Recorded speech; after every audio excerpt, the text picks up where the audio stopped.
Mga kaibigan, bumuhos na naman ang malakas na ulan sa ilang lugar sa Metro Manila kanina. Magpapatuloy kaya ito?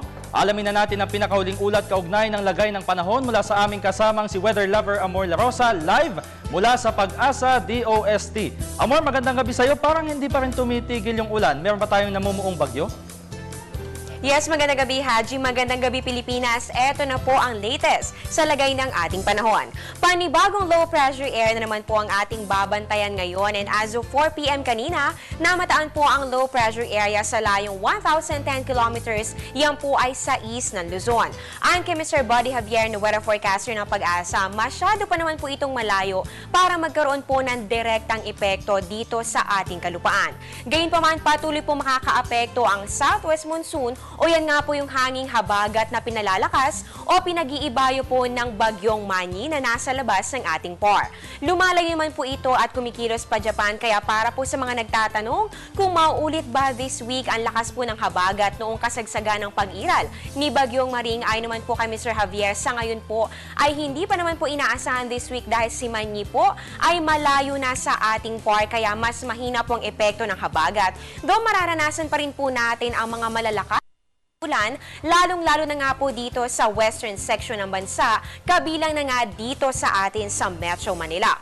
Para po sa magiging lagay ng ating panahon sa gabing ito at maaring bukas ng umaga, inaasahan po ang maulap na kalangitan na magdudulot ng moderate to heavy rains dito po sa atin sa Metro Manila, Central Luzon, pati rin po dito sa Calabarzon at Mimaropa. Maaaring maging malakas po ang mga pag-ulang yan, kaya mag-ingat po tayo at maging alerto sa mga pagbaha o pagguho ng lupa.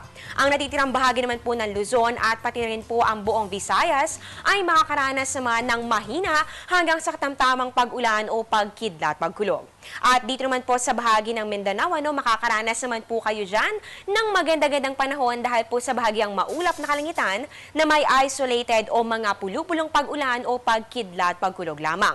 Mga kababayan, hindi pa rin po natin inaalis ang posibilidad na lumakas pa sa pagiging isang ganap na bagyo ang low pressure area dito po sa loob ng ating PAR. Hanggat nasa karagatan pa po kasi yan o dito nga po sa Pacific Ocean, makakaipon pa po yan ng lakas para maging isang bagyo. Kaugnay nga po ng mga pag-ulang nararanasan natin, mga kababayan, muli pong naglabas ng Yellow Rainfall Advisory ang Pag-asa. As of 5:55 p.m. kanina, inaasahan po ang moderate to occasionally heavy rainfall dito po yan sa Metro Manila, Rizal, Cavite, Laguna, Batangas, Bulacan, Bataan, ilang bahagi rin po ng Quezon, Pampanga, Zambales at maging sa Occidental Mindoro. Ito po mga pag-ulan ay inaasahang magpapatuloy hanggang sa susunod na 3 oras. Mag-ingat po tayong lahat at mag-monitor sa mga updates na ilalabas po ng Pag-asa sa tulong na rin po ng Panahon TV. At yan ang latest mula dito sa Pag-asa. Abangan niyo po ang susunod na update.